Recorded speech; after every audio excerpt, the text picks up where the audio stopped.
Perfect. This is a high CPM finance topic. Here's a 4-minute YouTube script plus AI image prompts for each scene so you can create visuals easily. Mutual funds or stocks? Which one can actually make you richer? Some people say stocks give higher returns. Others say mutual funds are safer.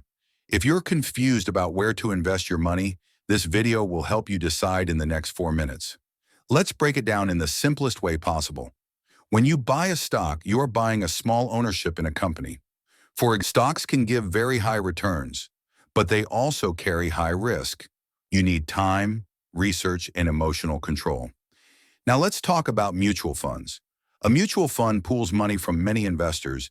Mutual funds are generally less risky than individual stocks. And with SIP, you can start investing with just 500 rupees.